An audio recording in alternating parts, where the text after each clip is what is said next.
I'm Carl Reuter, and welcome to the Stony Brook Sports Report. Men's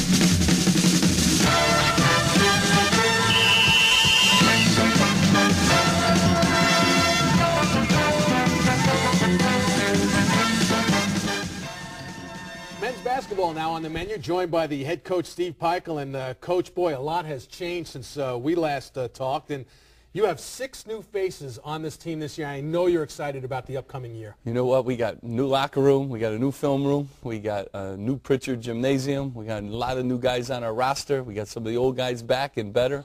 All right, one of those new faces is Andrew Goba, 6'9", 240-pounder, took a redshirted last year. What does he mean now coming back? Because this is a big talent. I tell you, he's great. First of all, he's my captain. He's the hardest worker in the program, and he's the best defender of all of our players. His knees are healthy again. He's lost a few pounds, which I think is going to help him. And he's improved his jump shot and his free throw shooting. I mean, I'm real excited. We've had 2 scrimmages. He's been outstanding in both scrimmages. And he brings a leadership and a toughness, and he loves playing for Stony Brook. So I'm real excited about him. Leadership and toughness would lead to translating into a great attitude then on the floor. He's got a great attitude. I mean, he's as coachable a kid as we have. He's in the pre-med program here at school. You know, he's a leader amongst the school community.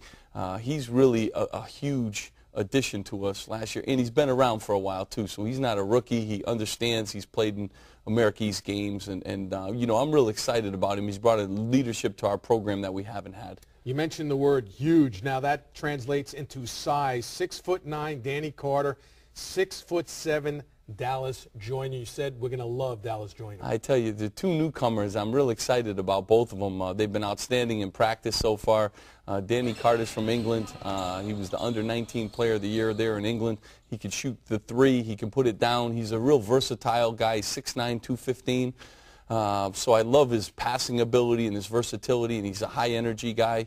And Dallas Joyner's been terrific. He'll start at the 5 spot. He's a rebounder. He's got a little meanness to him on the basketball court. He's only been playing for 5 years. He broke a backboard in high school, so it tells you kind of like the strength that he has, and there's some excitement about him, and he's been great. He works hard. He's been a real leader for us, too, even as a freshman.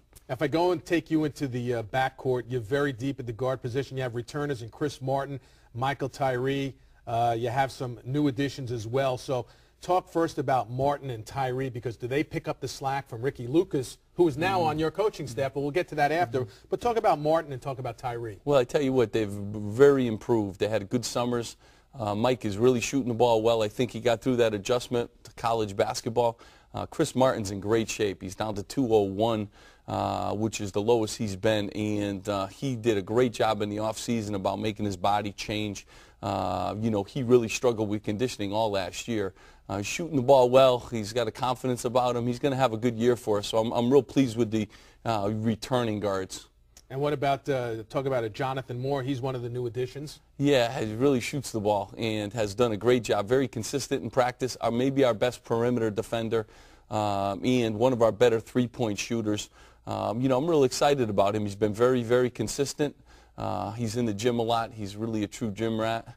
And he's going to add some maturity to our program, and he can really shoot the ball, which we desperately needed. Yeah, last year that was a problem. Really didn't have the consistency, whether it be from inside the arc or outside the arc.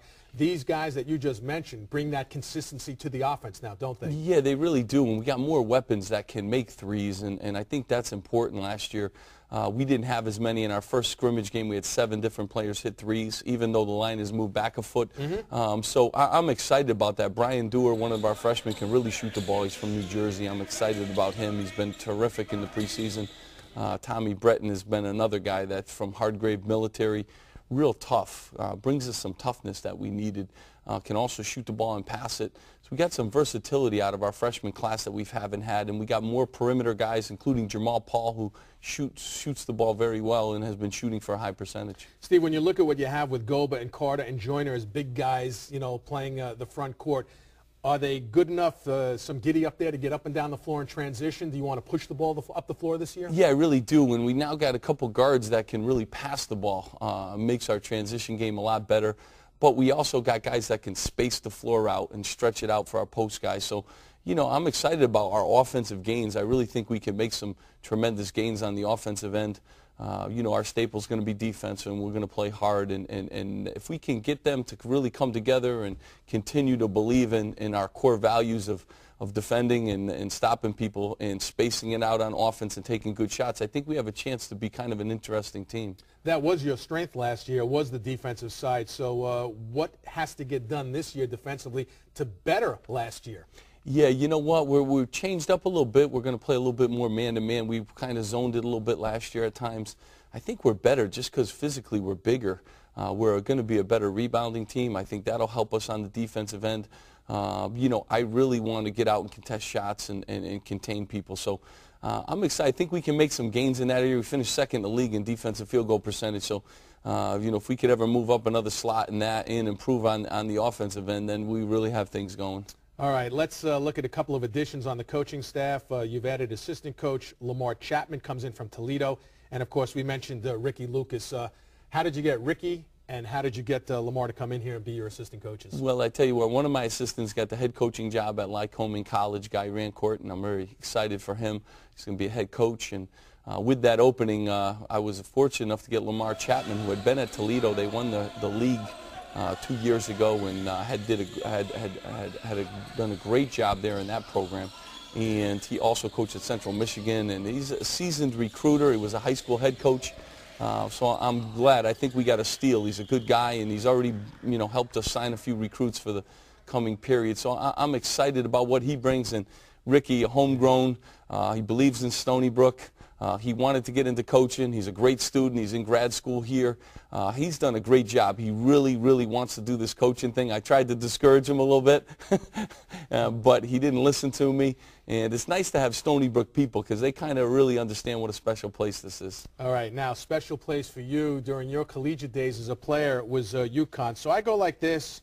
On December 15th, I circle on the calendar. Up in Hartford, it's going to be Stony Brook taking on UConn.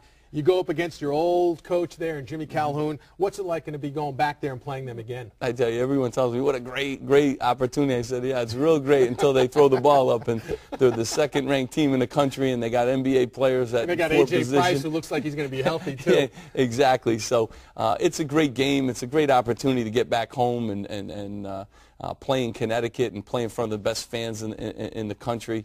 But I always enjoy, seeing friends, and Coach Calhoun's been my mentor from day one in this business. So it'll be a good opportunity. It'll be a challenge for us. It'll be good exposure for our program. But it's not as exciting when they throw that ball up when you're standing on the sideline. All right, look into your crystal ball. March 2nd, it's the last game of the American East regular season. Where do you think your team will be standing at that point? You know what? I really think we have a good chance to make a move in this league this year. I really like my team. It's the first time I said this is by far our best freshman class. They're the toughest group I've ever brought in. Some of them are a little bit older. They're physically more ready to help. And I like our returning guys. I think they have the right mindset. And, the league is tough. Everybody's pretty good. Vermont's good and have returned almost everyone. Boston University has returned almost everyone picked to win the league. There are good teams in this conference, but we're going to make some noise this year. It's going to be an exciting year in Pritchard, with the new facility, a new roster, kind of a newness to the program. With new players and some new dimensions that we haven't had. So I'm really, really excited about what we can do this year. All right, we're going to track you and see what happens this year with Stony Brook men's basketball. Steve Pikiell, as always, it's always a pleasure to speak with you. Thank you. That's our show for today. We'll see you next time on the Stony Brook Sports Report.